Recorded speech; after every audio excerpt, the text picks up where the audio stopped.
We are delaying the start of our regularly scheduled program. We have delayed the start of our regularly scheduled program to bring you this bulletin from CBS News. Washington. Federal Judge Matthew McGuire in Washington has signed a temporary injunction against both the coal mine operators and the miners in the soft coal dispute. The injunction orders the coal miners to go back to work at once. This bulletin has come to you from CBS News. We now resume our scheduled program.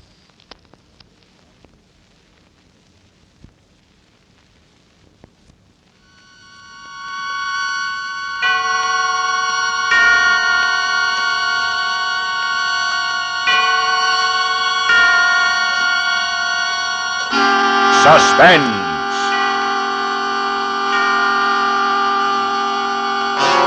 Radio's outstanding theater of thrills brings you an hour, a full 60 minutes of suspense.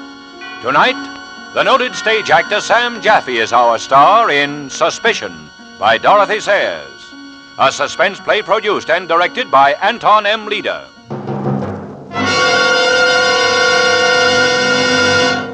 It is very quiet in Hammersmith, the western metropolitan borough of London. Orderly homes line orderly residential streets. And inside these homes, quiet people live quiet lives. An outsider might notice the changeless security of Hammersmith, while the natives regard it without comment as part of their peaceful pattern of living. It is a point of pride that St. Paul's School, located within the borough's limits, dates back to the 12th century, the Godolphin School to the 16th century, and the Edward Latimer Foundation to the 17th. And it's a matter of record that the last disruptive influence exerted itself over the town and its people in the year 879, when the Danish invaders occupied it as their winter camp. It is in Hammersmith our story is laid. And now, with the performance of Sam Jaffe as Edward Mummery, Lorene Tuttle as his wife Ethel, Alan Reed as Brooks, and with Suspicion by Dorothy Sayers, we again hope to keep you in Suspense.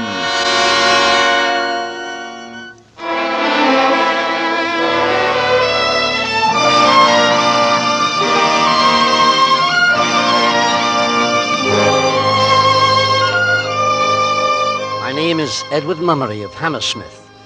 I'm 48 years of age, fair of complexion, agreeable, I believe, as to disposition. I have my business, real estate, in the city, which I run together with my partner, Mr. Harold Brooks. I have my own home. I occupy my leisure hours with gardening, and I've just been married. That is, practically just. 6 years, to be exact. My wife, Ethel, is the most brilliant thing that ever happened to me. These are the outward facts. I recognize that I'm a very ordinary person. And yet, can a person be considered ordinary when into his life there suddenly explodes the extraordinary? For this is what happened to me. On one single day, like any other day in a quiet, carefully planned life, I smelled the odor of the grave, and I saw with my own eyes the supreme horror of all existence. It began in the railway carriage going to London to my office. Perhaps it was the thick pall of tobacco smoke in the carriage that first made me aware of my nausea. I slipped a digestive tablet into my mouth. Lately I'd taken to the habit of carrying them about with me, and I leaned back my head and closed my eyes. De Vries, who traveled with me every morning, was giving me the benefit of his morning edition. Here's something. Smack on the front page. A question has been asked in the House about government typewriters. Now, there's the press for you.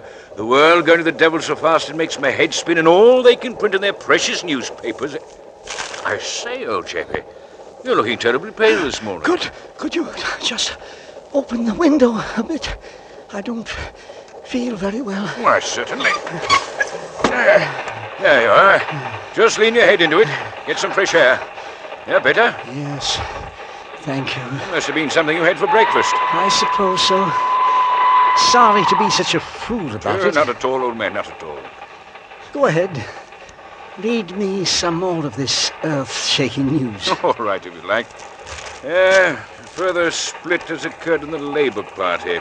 Well, let's skip over politics for today. 2 girls trapped in burning factory. I can do without the morbid, too. The police are still looking for the woman who poisoned a family in Lincoln.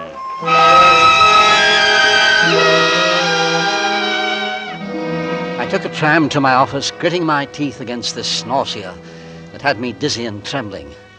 How I got up the stairs, I'll never remember. The world swam black before my eyes. And then I was seated at my desk, breathing a bit hard, but once more in control of myself. My heart no longer pounding. Morning, Mummery. Cold enough for you? Yes, Brooks, quite. And pleasantly raw, in fact. Beastly. Your tulip bulbs all in? Not quite all. As a matter of fact, I haven't been too well lately. Oh, too bad. Bulbs ought to go in early. You're lucky, living in the country. You want to take advantage of it. How's the missus? Thank you. She's very much better. Glad to hear that. Very glad. I hope we shall have her about again this winter as usual. Can't do without her in the Drama Society. I'm sure you're very kind. I mean it. By Jove, I shan't forget her acting last year in Romance. She and young Welbeck positively brought down the house. Yes, she was good, wasn't she? Yeah, Welbeck's were asking after her only yesterday. She'll be up and around again soon. The doctor says she mustn't overdo it. No worry, he says. That's the important thing. She's to go easy and not rush about or undertake too much. Quite right. Worry's the devil and all. I cut out worrying years ago. Look at me. Fit as a fiddle, for all I shan't see 50 again. You're not looking altogether the thing, by the way. Oh, a touch of dyspepsia. Nothing much. A chill on the liver, I suppose. That's what it is. Is life worth living? Depends on the liver. Yes. Well, we'd better be getting to that Lee Sepharibes. I have it right here. Oh, by the way, I suppose your wife doesn't know of a good cook, does she? I doubt it. They aren't so easy to find nowadays. In fact, we've only just got shooted ourselves. Well, I promised the Phillipsons I'd look around. Their girl's getting married. That's the worst of bringing young girls in to work for you.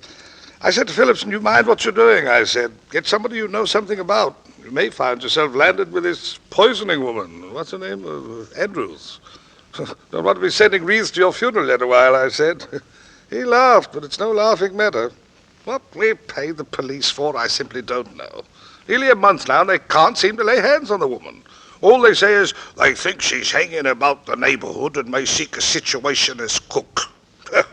As cook, now, I ask you. There was a theory in the papers that she'd committed suicide. Don't you believe it, my boy. That coat found in the river was all eyewash. They don't commit suicide, that sort don't. That sort? These poison maniacs, cunning as weasels, that's what they are.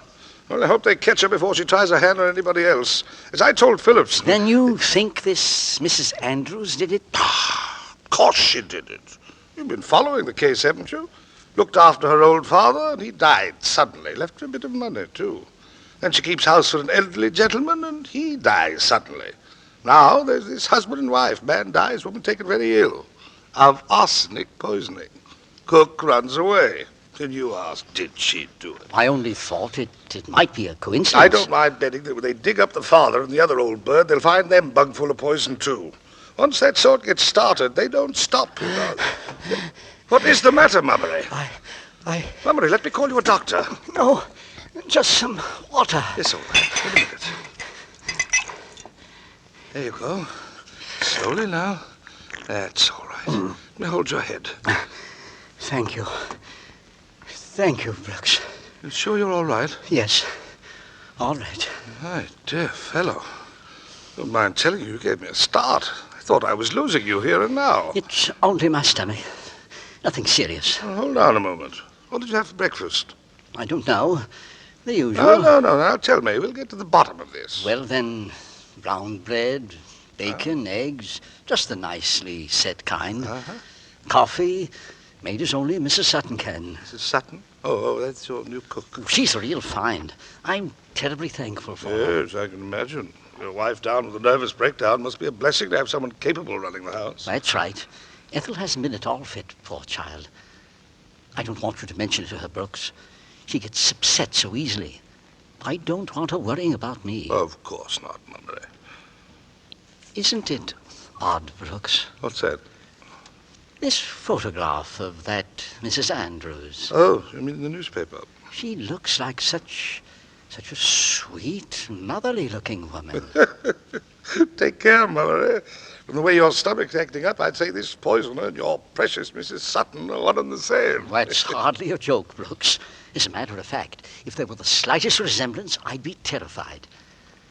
But this Mrs. Andrews looks so angelic. She's got a bad mouth. Look to the mouth, Mummery, before you trust your fellow man. That's where the true story is written.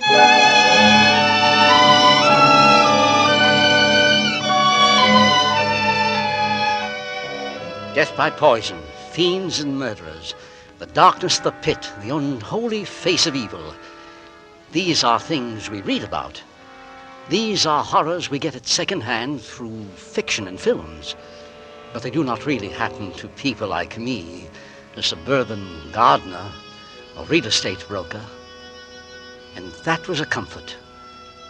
If I were to go through life without any great distinction, at least I should avoid any great terror.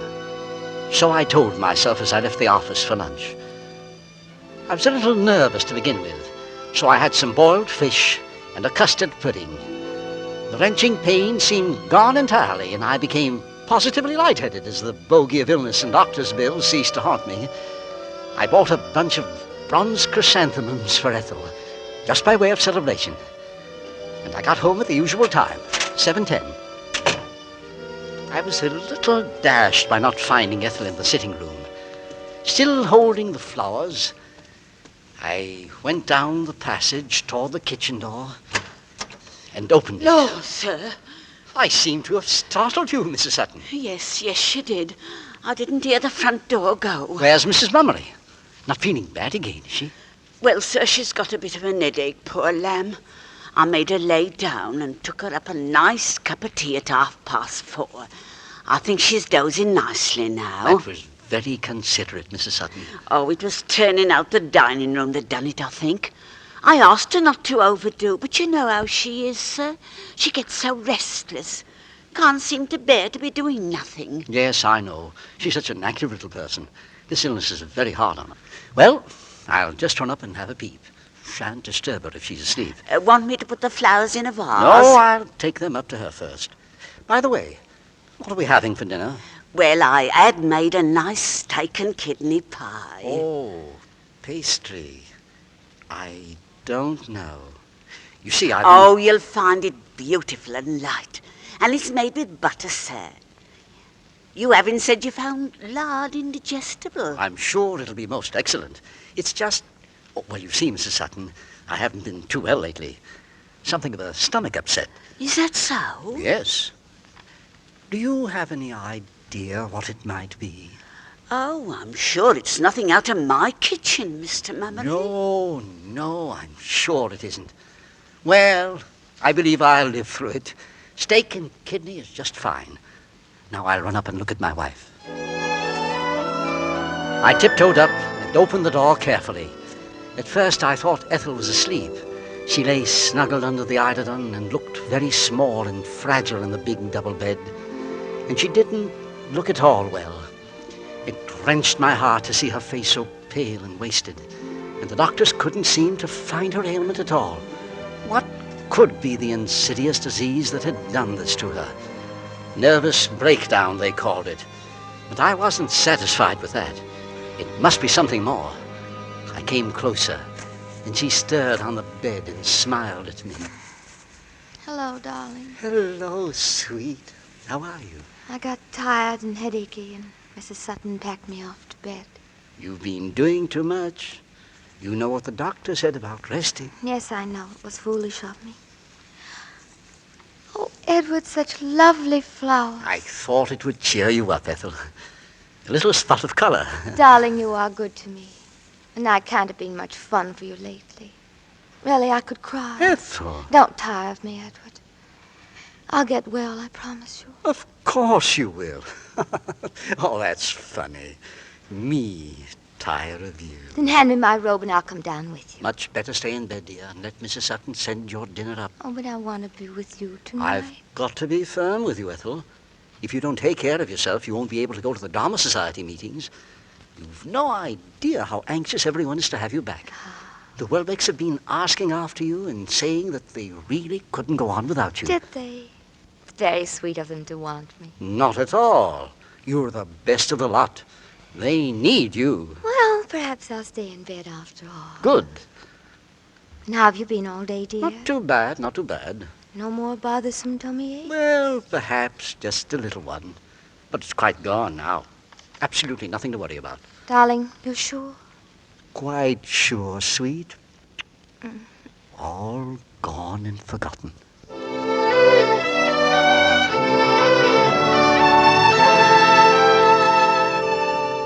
I experienced no more distressing symptoms that night or the next day. Following the advice of a newspaper expert on the subject, I took to drinking a great deal of orange juice. The results were wonderful.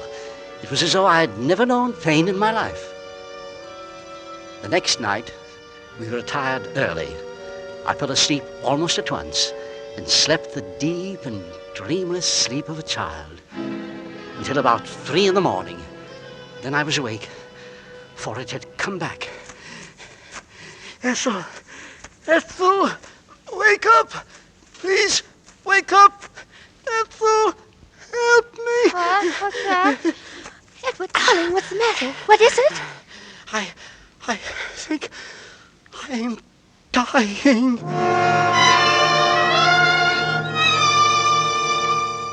I suppose it is different for every man when his time comes.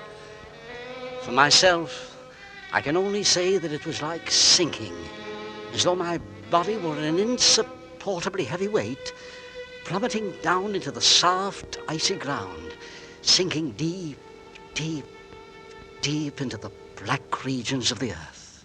Here's some hot water to go with it. Now just swallow this pill. Come along now, I know it's hard. But you can swallow just once. There you are. Goes to work in a jiffy. I dare say you're feeling better already. Thank you, Doctor. Now then, Mrs. Mummery, just a few questions, please. What did you have for dinner? But that's what's so baffling. It couldn't have been the dinner. I had the same things to eat, and so did Mrs. Sutton. Nonetheless, we have to be thorough about this, if you will. Well, then,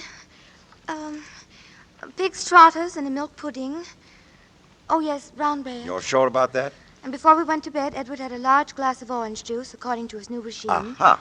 Seems to have been helping him so much. Now, there's your trouble. Orange juice is an excellent thing, and so are trotters, but not in combination. Pigs and oranges together are extraordinarily bad for the liver. Oh, dear. Don't know why they should be, but there's no doubt that they are. I see. Feeling better, Mummery? Yes, it's much easier. I'll send you round a prescription. You stick to slops for a day or two and keep off pork. Don't you worry about him, Mrs. Mummery. He's as sound as a trout. You're the one we've got to look after. Well, I was so frightened, I believe my own trouble has been shocked right out. Oh, no, not yet. It hasn't. Don't want to see those black rings under your eyes. Of course, tonight was disturbed, but you make up for it now. Get plenty of sleep. Been taking your tonic regularly? Oh, yes. That's right. Well, don't be alarmed about this hulking brute here. We'll soon have him out and about again. Now, good night to you. Doctor, Yes, Mummery? I'm sorry I had to pull you out in the middle of the night. That's why we're about, old man. It's nothing. It means a great deal to me. You see, if you hadn't been able to come, I'm sure that tonight I should have died.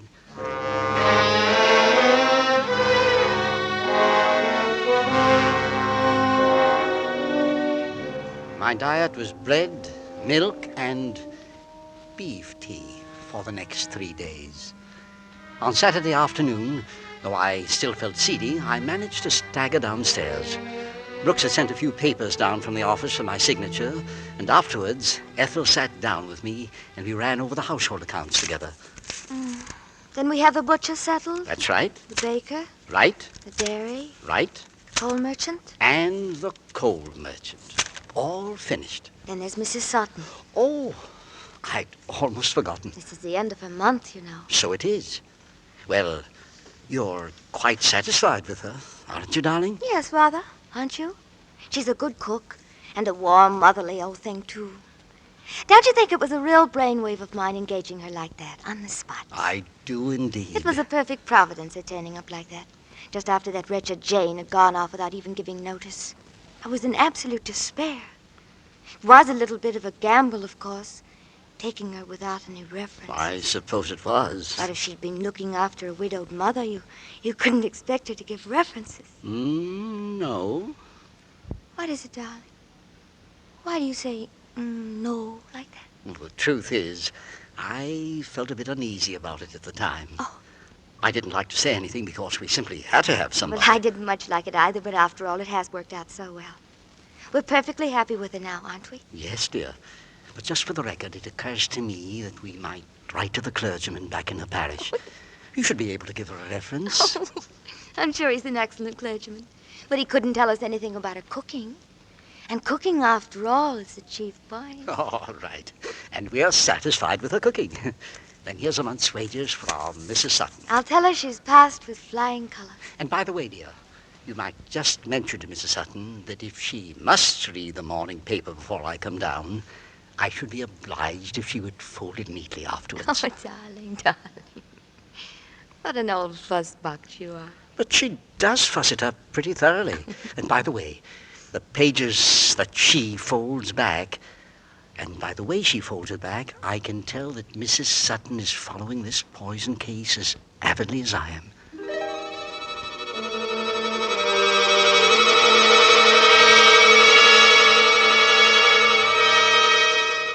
On Sunday, I felt very much better.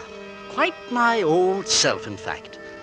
I had roast sirloin for luncheon with the potatoes under the meat. In Yorkshire, pudding of delicious lightness, and an apple tart to follow. After the 3 days of my invalid diet, it was a real pleasure to savor the crisp fat and the underdone lean. I ate carefully, moderately, but with an almost sensuous enjoyment. And then, over coffee, while Ethel was still toying with the food, I took up the newspaper and turned to the account of the woman poisoner. Are you still following those horrible murders? Yes, my dear. Whatever makes you so morbid, Edward? I find it very interesting, Ethel, to see what human beings are capable of doing. I suppose it is interesting. Thrilling, too. Because it's so far into the kind of lives we lead here in Hammersmith. Yes, it's just like a fascinating fairy tale. I say. What is it? Why, Brooks was right. Right about what? They've gone and dug up Mrs. Andrews' father and her former employer. Oh, Edward, please. And sure enough, they were both found full of it. Bung full of poison.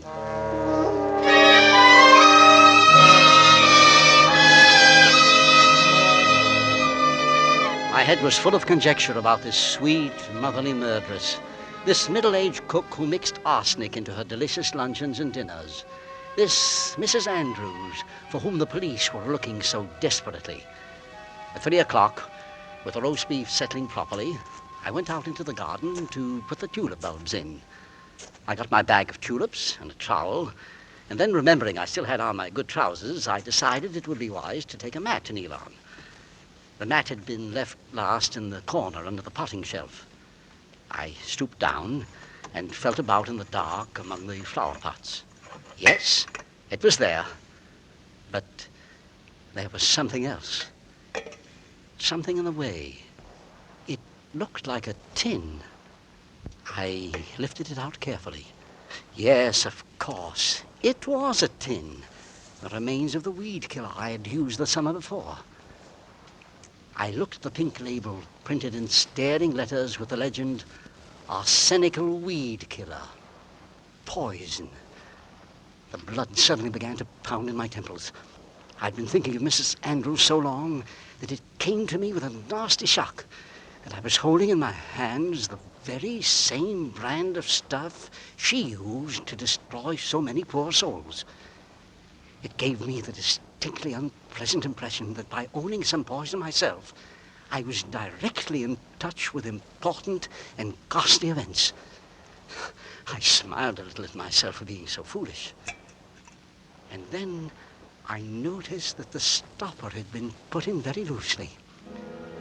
Now, how did I ever come to do a thing like that? What a stupid fool. It would just serve me right if all the goodness had gone off it. Besides, it was so very dangerous to leave it loose like that. I took out the stopper and squinted into the can. It seemed to be about half full. Then I rammed the thing home again and gave it a sharp thump with the handle of the trowel for better security. After that, I washed my hands carefully at the scullery. I am a man who does not believe in taking risks.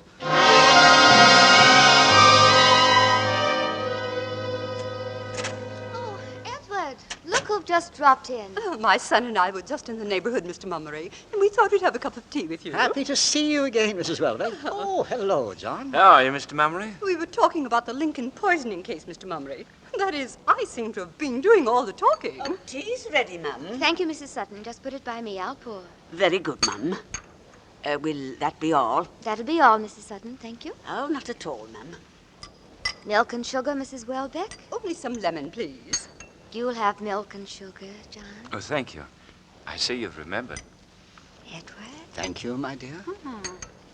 I can't help prattling on about it, but there's been nothing else in my head ever since the first of these murders. I mean, now just take me. You, Mrs. Welbeck? Yes, I'm about her age, this Mrs. Andrews. Oh, I see. And yet, when I look into my own heart and ask myself whether I could take a human life in cold blood, well, as a matter of fact, I suppose I could. When it comes down to that, I suppose we all could. Why, if you live long enough, you're bound to run across a few people you'd love to see dead and underground. And if you're pushed far enough, I suppose you simply up and do it. Except that I shouldn't use poison. I'd be apt to find some more forthright way of dealing with it. Mother, you're letting your tea get cold. Oh, so I am, darling. Thank you. You know, I tell myself that I'm a strong-nerved person. In fact, my husband tells me the same thing all the time. And still, the thought that this poisoner is running around loose in our neighborhood gives me a chill. I confess it's a rather delicious chill, but nonetheless I'm uneasy, too. Oh, we've seen her picture, of course, but it's not much of a help. It could be almost anyone. Oh. And now when you stop to Those think about Forsyth cuttings, Mrs. Welbeck. I beg your pardon? I remember you wanted some cuttings. If you care to come down to the garden, I'll get them for you right now. Oh, I'd adore to have some. They'll fill out my garden so beautifully. Do let's go. Ethel had been getting more and white and tremulous as this horrible woman ran on with her cheerful horrors. As we rose to go, I noticed a relieved glance pass between Ethel and young Welbeck. Evidently, the boy understood the situation and was chafing at his mother's tactlessness. Mrs. Welbeck and I went outside together, and I selected and trimmed the cuttings for her. Oh, Mr. Mummery, if I only had your skill and patience. Why, you've made for yourself a true Garden of Eden here. It's so nice of you to say so. And your gravel paths, they're so thoroughly immaculate. I simply cannot keep my weeds down. You need a good weed killer, that's all. There's an arsenic preparation on the market that does wonders. That stuff? No, thank you, Mr. Mummery. I wouldn't have it in my place for £1,000. I'm afraid there's no other way to rid yourself of weeds. Oh, but it's so foolhardy, so dangerous to have poison around. It seems to me you're simply opening your doors and inviting trouble. It's not as bad as all that. We keep it well away from the house. But the slightest carelessness... We are not careless people. Except that... Except that what? I just remembered. I have been a bit careless. I found the stopper to the can loose just this afternoon. It was unforgivable of me. There, you see? That's how accidents begin. From something as simple as that. You're fortunate you don't have any little children poking around. I suppose we are, Mrs. Welbeck. I suppose we are.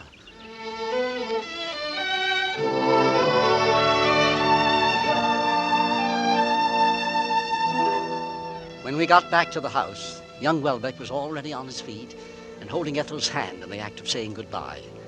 He was a good boy, anxious to get his mother out of the house with tactful promptness. I went into the kitchen to clear up the newspapers I'd fished out in order to wrap Mrs. Welbeck's cuttings. And as I picked them up, something odd struck me about them. Something I had to verify. I turned the papers over carefully, sheet by sheet. Yes, I had been right. Every portrait of Mrs. Andrews, every paragraph, every line about the Lincoln poisoning case had been carefully cut out. Someone in my own house had gone to all this trouble.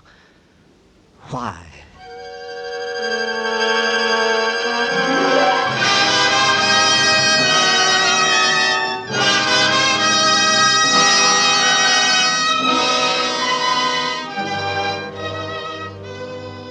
In tonight's full hour of suspense, Sam Jaffe stars as Edward Mummery in Suspicion by Dorothy Sayers.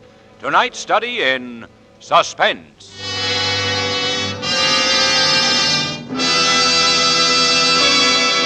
In just a moment, we will return with Act Two of Suspense.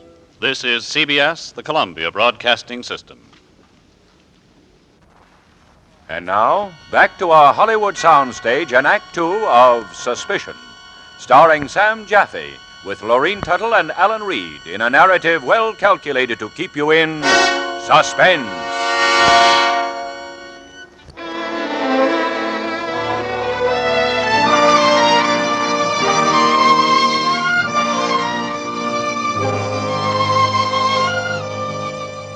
It hasn't been too long ago in Edward Mummery's consciousness that arsenic was only a weed killer and Mrs. Andrews, the motherly murder suspect, was simply a name in the newspapers, a fear far removed from him and his quiet home in Hammersmith.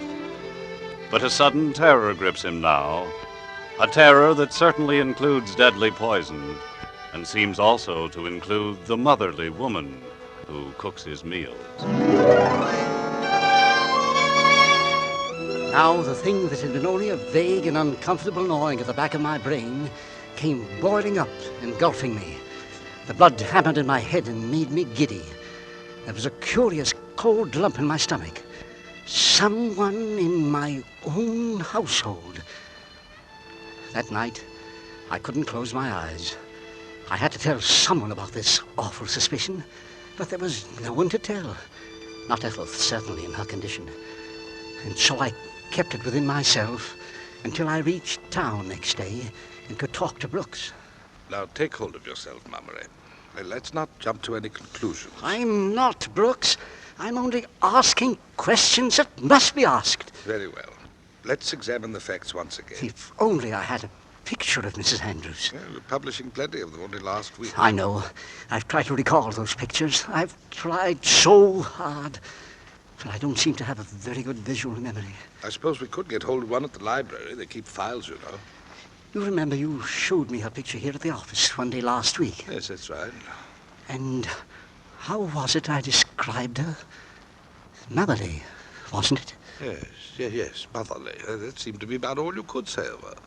I've been counting up the time since that poisoner, Mrs. Andrews, disappeared. It comes to just a little more than a month. Yes, that would be my count. Very well, a month. And I've just paid our Mrs. Sutton a month's wages. Mrs. Sutton? How can I spare Ethel any shock or anxiety? That's the thing that keeps eating away at me.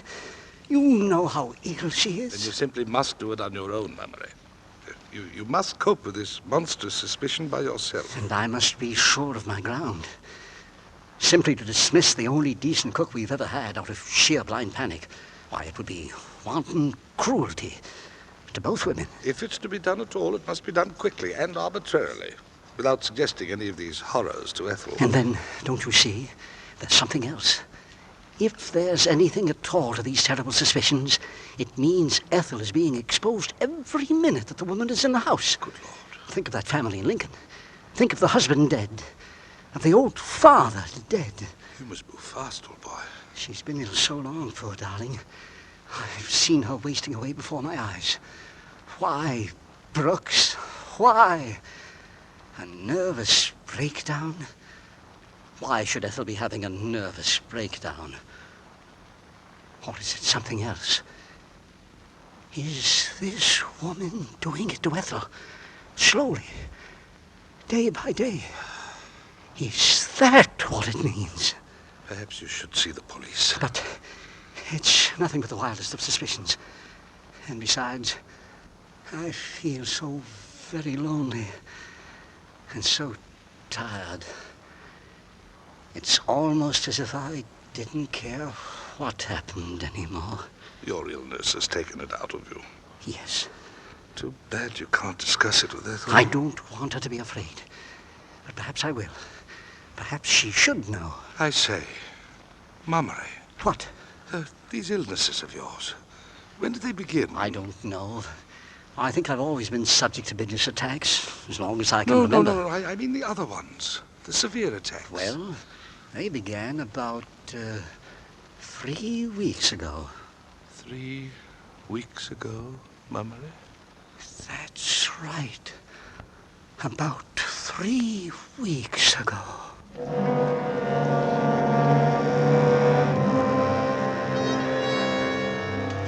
The train seemed forever getting home that night. I came softly into the house, listening to the sound of my own footsteps. It was dusk, and yet none of the lights in the house were on. I moved through heavy enveloping shadows into the sitting room. Ethel was tucked up in a corner of the Chesterfield, leaning back wearily against the cushions. Good evening, darling. Hello, Edward. You look tired, my dear. I am tired, Edward. I seem to be drained and empty. I noticed you didn't sleep well last night. It was probably that woman yesterday with the talking. Really, Mrs. Welbeck talks altogether too much. All about that horrible case.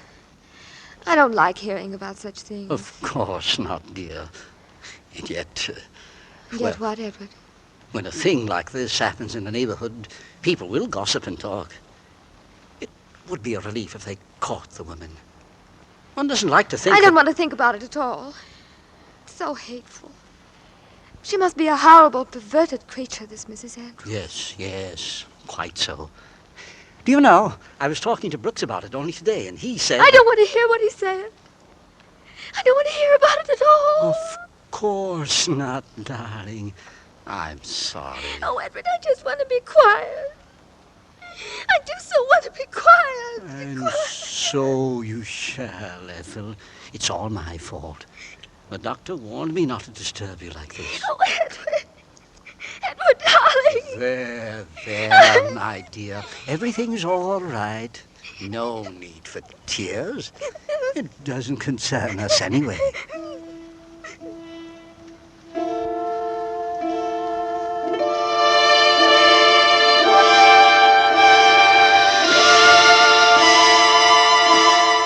I helped her upstairs and into bed.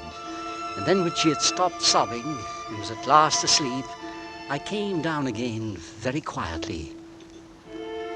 I was aware of a reluctance to face Mrs. Sutton, but I had to. A plump-faced woman, her eyes obscured by thick, horn-rimmed spectacles. And what was that about her mouth? The tight lips, the hard chin.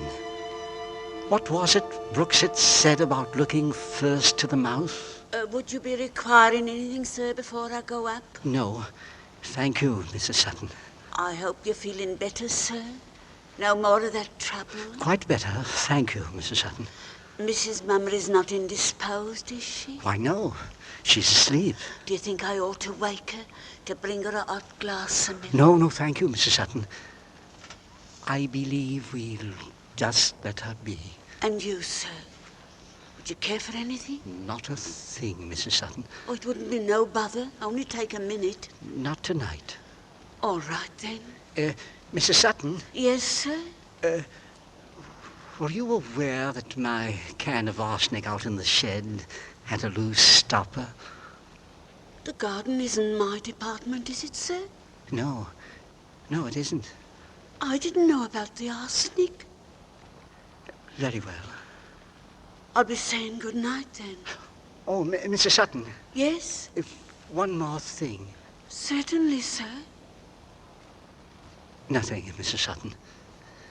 Nothing.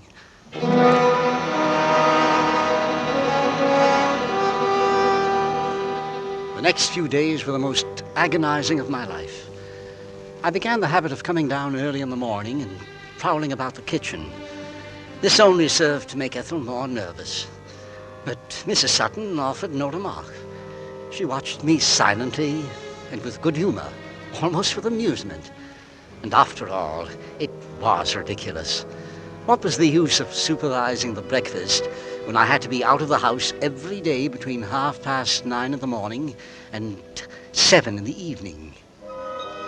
On Thursday night, Brooks persuaded me to go to a little bachelor dinner for a friend who was being married. It was in my district, and we weren't out of there until after midnight.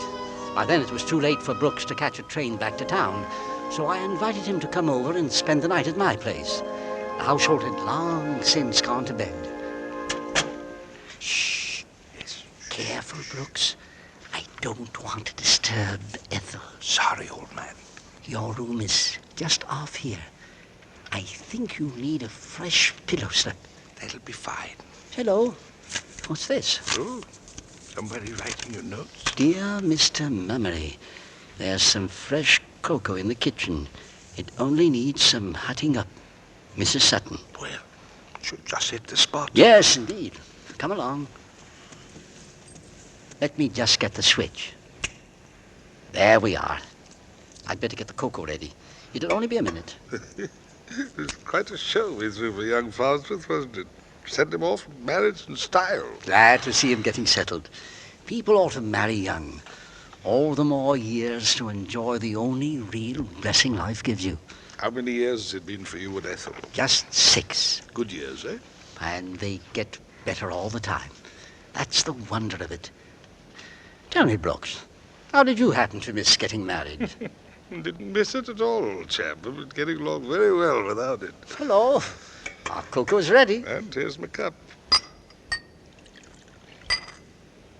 It's just hot enough. Brooks. Yes, old man. Is it just my fancy? Or is there something queer about the taste? The taste? It seemed to me... Take another sip, Brooks. Go on. Roll it round on your tongue. Do you taste it? The faint tang, like metal. Spit it out, Brooks! Spit it out!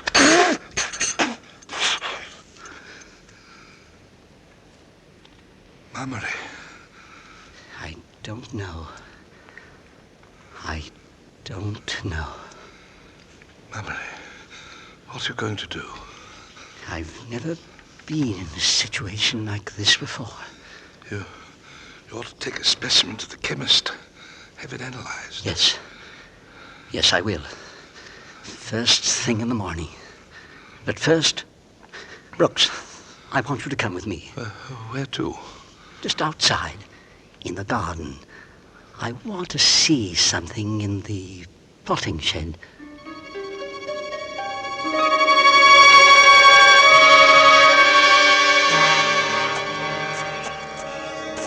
Mummery, I can't see a thing. Just hold on to me. We're almost there. All right. This is the shed. Now, just about 4 steps inside. Here we are. Mummery, where are you? Just at your feet, old man. I'm stooping down. Oh. Would you be good enough to strike a match for me? All right. Just a moment. There we are. That's fine. Hold it closer. It should be behind these pots here. Yes, it's here. Oh, devil, these things don't burn long. Can you strike another? What is it, Mummery? It's a tin of weed killer. You mean arsenic? Yes. Arsenic. Just look, Mummery. The stopper is loose. I know, Brooks. I know. Want another match? No. It isn't necessary. Well, why should it be loose, Mummery? That's the question. It is. Especially since I took the trouble to ram it in as tight as it would go only last week. Mummery, old man, I don't like to frighten you, but you see what this means. Simply means there's a murderer in my house.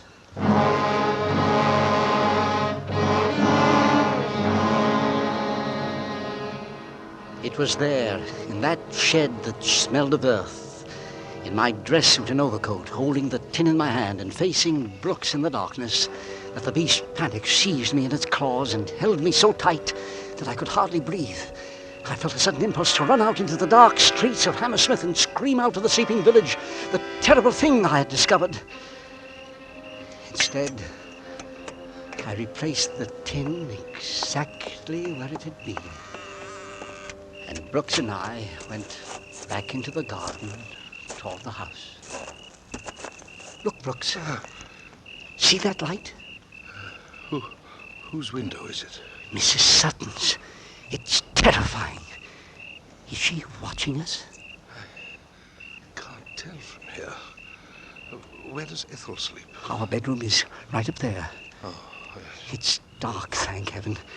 If she'd drunk anything deadly, there'd be lights everywhere. She'd call out, just as I did the night I was attacked. Yes, of course. Well, what's your plan? Plan? Yes. Plan. I'll get you off to bed. Yes? Then I'll go into the kitchen, wash out the saucepan, and make another brew of cocoa. I let it stand in the saucepan overnight, just to allay suspicions, don't you see? Yes, excellent. Then in the morning, off to the chemist's. That's right. Remember, you told me last week to move fast. Well, my time's run out. I'm not a man of action, Brooks, but when my life is threatened, when the life of the person I love most is in danger, then I can do it, Brooks. Then I can.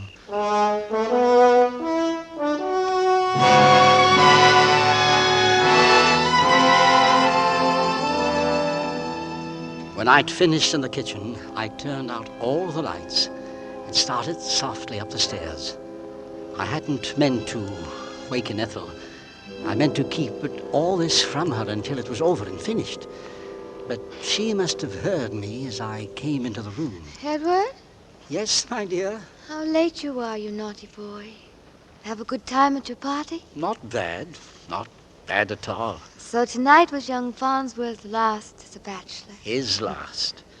He seemed like a lamb, all ready for the sacrifice. You all right? Quite all right. Good. Did Mrs. Sutton leave something hot for you? She said she would. Yes, but I wasn't thirsty. Oh, it was that sort of party, was it? I sat down on the bed beside her. She was asleep again in a moment. I took her hand and I clutched it tight, as though defying death and hell to take her from me. Next morning, I would act. I thanked God it was not too late.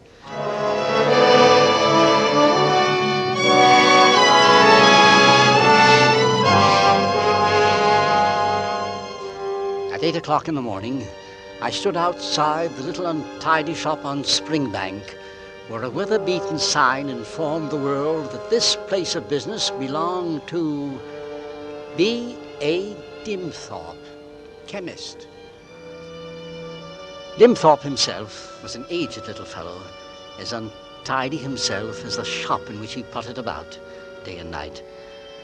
I paused a moment before entering. How many times had we sat together in the room at the back, our chairs tilted against the wall, exchanging views on greenfly and clubroot. How many lazy evenings we had passed together discussing the passion of our lives, the art of gardening. This morning, I had to see him on another matter, on the new passion in my life. This morning, we should be concerned with the art of murder. Good morning. May I be of assistance? Mummery! Good morning, Dimthorpe. What brings you so early in the day? Another prescription for Ethel? No. Ethel's much better these days. It's quite another matter. You'll be late for work, won't you? This is hardly the time to continue the battle of lilacs versus poppies. Dimthorpe. Yes? I wonder if you could do a little job for me. Happy to, if it's within me power. Well, this is very much in your line of work. Well, then, certainly. I have here a bottle. It contains a cup of ordinary cocoa. Cocoa, Mummery? Yes. I was wondering if you'd be good enough to analyze it for me. And just what is it you want me to look for, eh? I should like you to look for traces of arsenic, if you would. Very well, Mummery. Arsenic. This cocoa was left in a saucepan for me at home last night. I found that it tasted very odd, unpleasant, and metallic. I know, but that's oddly You enough. see, Dimthorpe, I have reason to believe that we have living with us at present the Lincoln poisoner. I dare say you know the case. The Lincoln? Crikey. Oh, but Mummery, how dreadful. I have reason to believe that this woman is attempting to murder both my wife and myself. I think I have proof. Your analysis will be the final one. I shall put everything else aside, Mummery. You may rely on me. I do, Dimthorpe, I do. And may I congratulate you on your prudence and on your intelligence in bringing me the specimen. Thank you. I'll have it ready for you by this evening. And if it's what you think it is, then we shall have a clear case on which to take action. Thank you, Dimthorpe. This evening, then. Righto. I see I'm to pass a very long day.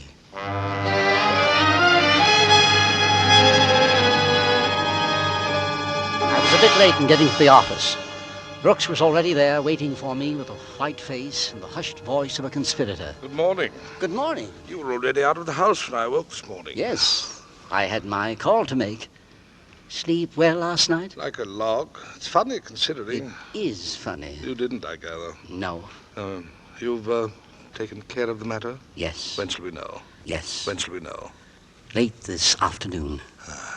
Everything seemed all right when I left the house, had breakfast with Ethel. She seemed very well, completely unsuspecting. Did you notice her? I did indeed. Our dear Mrs. Sutton. Well?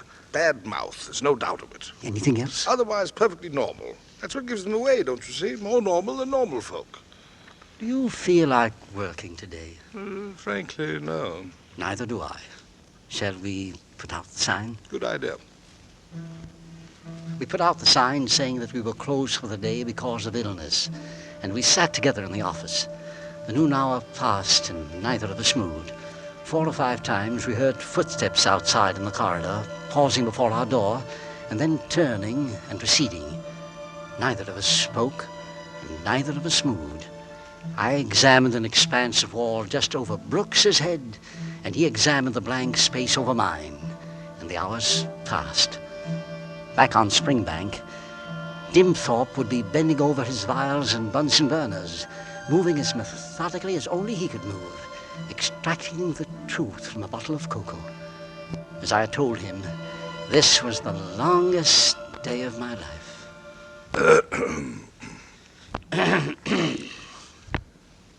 Well, Mummery? Yes. It was 4 o'clock. I couldn't wait any longer. Good luck, old man. Brooks shook hands with me, and I went outside into the afternoon sunlight. I was at Springbank in 20 minutes. Mummery, is that you? It is, Dimthorpe. I'm ready for you. Just come into the back in case we're disturbed. All right, Mummery. Right over here. What does it mean? It means that there's no doubt about it. I see. I used Marsh's test. It was an heavy dose. No wonder you tasted it. There must have been 4 or 5 grains of pure arsenic in that bottle. Here, take this mirror. I want you to see it for yourself. All right. Now, just look closely at this little glass tube. It's a stain. A purple-black stain. That's the mark left by the arsenic. Will you ring up the police from here? No, my wife. I've got to get home. All right, leave it to me. I'll ring the police up for you. Oh, go quickly, Mummery.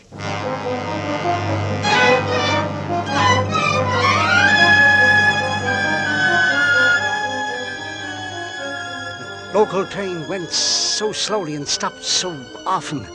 Ethel poisoned, dying, dead. Ethel poisoned, dying, dead. The wheels strummed harshly in my ears. I jumped from the train before it had stopped and ran out of the station and along the road. A strange car was standing at my door. I saw it from the end of the street and broke into a mad gallop. It had happened. The doctor was there. I was a fool. I was a murderer to have left it so long. Then, while I was still 150 yards away, I saw the front door open. A man came out, followed by Ethel herself. The visitor got into his car and drove away, and Ethel went back into the house. She was safe. She was safe. I could hardly control myself to hang up my hat and coat and go in looking reasonably calm. She had returned to the armchair by the fire, and she looked up at me in surprise. There were tea things on the table, and she was alive. Edward, you're back early, aren't you? Yes, dear. Business was slack. Somebody beat the tea? John Welbeck came by. Oh, young Welbeck. Yes, we've been talking over arrangements for the Drama Society. Darling, I'm so glad. By having a guest here, you were protected. You were saved. Edward, what are you talking about? You seem so strange. There's something I've got to tell you, Ethel. I should have done it long ago. My darling, it's going to be unpleasant, but you must hear it. Oh, excuse me, Mum. Yes? Oh, I beg your pardon, sir. I didn't know you was in. What is it, Mrs. Sutton? Will you be taking tea, or can I clear away? Mr. Mummery will be wanting some. You better leave it. And, oh, Mum. What is it? There was a young man at the fishmonger's, and he's just come from Grimsby. Yes? And they've caught that dreadful woman, that Mrs. Andrews. Oh. Isn't it a good thing? Oh, it worried me so to think she was going about like that. But they've caught her. Took a job as housekeeper she had to 2 elderly ladies, and they found the wicked poison on her. Girl has spotted her'll get a reward. I've been keeping my eyes open for her myself, but it's at Grimsby she was all the time. Thank you for the news, Mrs. Sutton. That will be all. Oh, not at all, Mum. But that's wonderful. Then it's all been a mistake. A mad mistake. Darling, I don't know whether to shout or to cry. I certainly must apologize to Mr. Sutton. We're safe, don't you see? We're safe. But what about the cocoa? Mr. Dimthorpe, and Marsh's test, and 5 grains of arsenic? What do they all mean? Who could have what? Ethel. Ethel. Ethel. Yes, Ethel. To me. To do it to me. You fool! You fool! Don't you know that it's been Welbeck? That it's always been Welbeck? Yes. It's there in your eyes. Something I've never seen before. It's always been there. It's just that you've never looked. That would be the police, Ethel. They've come here for you.